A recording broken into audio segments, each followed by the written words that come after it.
My whole identity is dependent on that screen. It's my medium. It's just not enough. This is not enough for me. It's a screen, and it's the people I meet that who builds me and connects me with this society. Hello, my name is Sebastian Markt. I'm the head of programming at Berlinale Generation, and today I have the pleasure of talking to Hamy Ramezan, the director of Ensilumi, Any Day Now, which is competing in the Generation K Plus program as part of the official selection of this year's Berlinale. Welcome, and thank you for taking the time to have this virtual conversation. To start, to people who haven't seen your film, how would you describe it?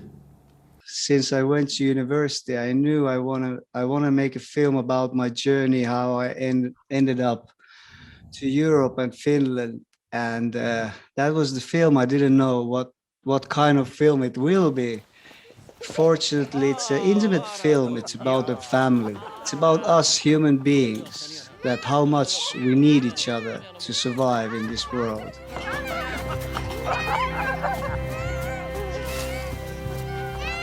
My background is there was this Iran-Iraq war, which took quite a long time, and we ran away with my family, and we had it was a very long kind of escape. But for me, it was one of the best times in my life. I remember during the war, there was a lot of fights back home because you didn't have money for gasoline, you didn't have work. I couldn't go to school sometimes, bombing everywhere as the war was coming towards Tehran. And so it was unsecure. But when we started the journey, all of a sudden my family, my parents seemed in love, and they were so together, and we were like a team.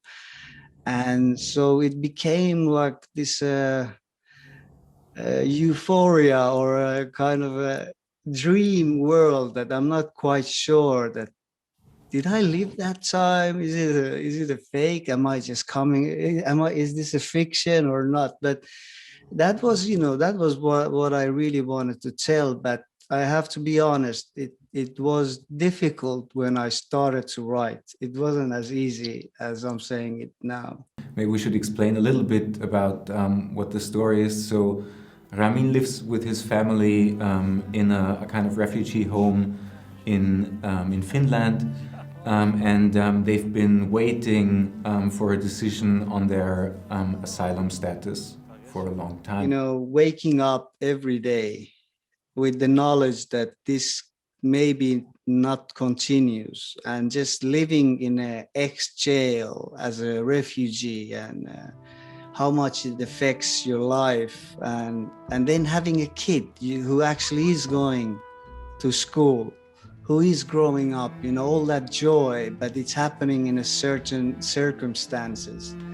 I just wanted to bring that life in that situation, to just show how close we are to each other, in that it can happen to anyone. It's as I said, it's not a kind of, if it is not who you are born, a refugee. It's the situation like now that we are, just having mass because it just happened.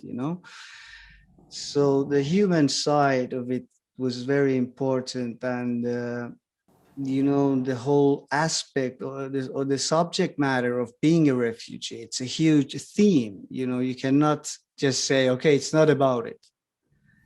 But the way that I found to approach it was, I think, I just found a way to take all the rest of that doesn't matter, the bad guys, the politics, all of that. It just was so satisfying to have that possibility not to show them or hear them or see them. You've been working on the script for some time, and it changed considerably while you were working on it. For me, it was a very intimate story, my family story, and I was waiting to do it for a long time. It had like this emotional attachment to it.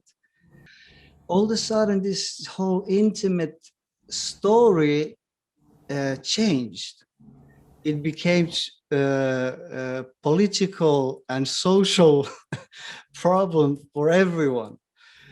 And it wasn't anymore like artistic challenges from the past. It was personal challenges of today and the work challenge. And those all went crazy together. And after after quite a bit of time, my producer realized that I'm actually writing about my traumas, you know, and that realization that you are not able to find the truth in trauma was the turning point. I just concentrated on humans who I saw and just the positive memories, and I found the truth there, you know, and I learned a lot about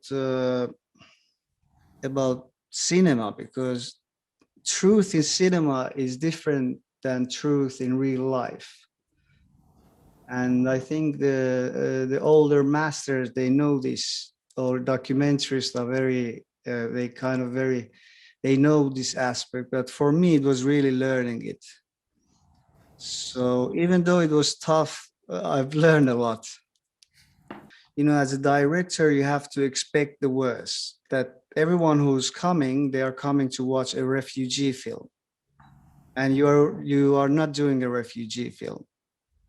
Being a refugee is not a identity. You know, you're making a film about a family who is in a very bad, you know, in a hard situation. هلنا و می چقدر آدم ها خوبی هن. آره من که همیشه میگفتم. حداقل هلنا خیلی دوستان خوبی هستیم. چی؟ هلنا چی؟ There's a lot of space to show the tenderness that the family has with each other in a very challenging situation. Although there are also some things relating to that experience, like some role changes between parents and children, that the children speak the language of the country more easier than the parents do. Because you have an amazing cast. Maybe you can talk a bit about how you constructed that film family. When I started to understand that it's you know, my problem maybe was that I was a little bit living in self-pity in the beginning of the project, and then understanding it's like a family trauma, you know, going through something like that, you start to think about everyone. And I just realized that I actually seriously had fun. And every time I talk with my friends, I talk with the huge joy about it. I'm somewhere there, you know. I'm every one of them. I wanted to just look at people, and just that would be enough for me for entertainment, you know, just being easygoing family. And for casting, it was very simple. I just asked the ladies that please do not be sad when whatever line you're saying, just do not go to despair. And it was really hard for everyone.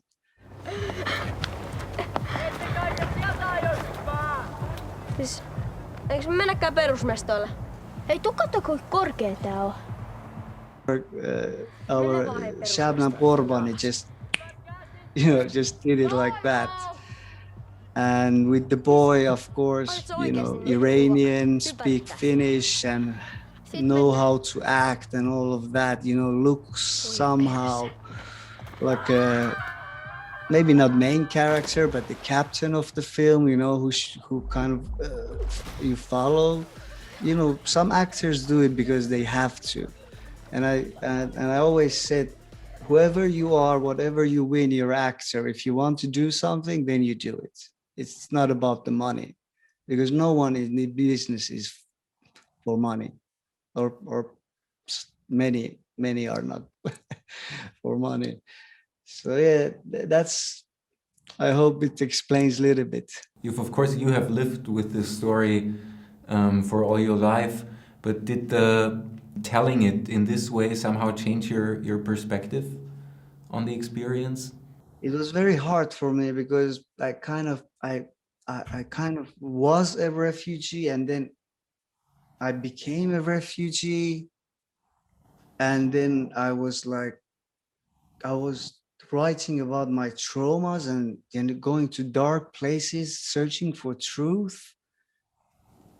and almost quitting filmmaking because it was so hard and I couldn't realize, and why I didn't realize I'm going through that. And then realizing that, you selfish bastard, it's a family trauma, you know. I don't know, it just, as I said, it's not our, it's not what happened to us in a way, but it is 100% emotionally true, you know, what happened to us, you know. That's how it felt. Cinematically, it's absolutely correct. All the rest that you wrote, scene after scene, your own things, it just didn't, it was something not worth showing. Maybe want to say something about what you're looking out for in the future? And just be better, you know. I just want to be better storyteller. I really like stories, and I know the power of them. I've seen what stories has done to people, to countries, and I want to just do that, you know. And that's pretty much it, I guess.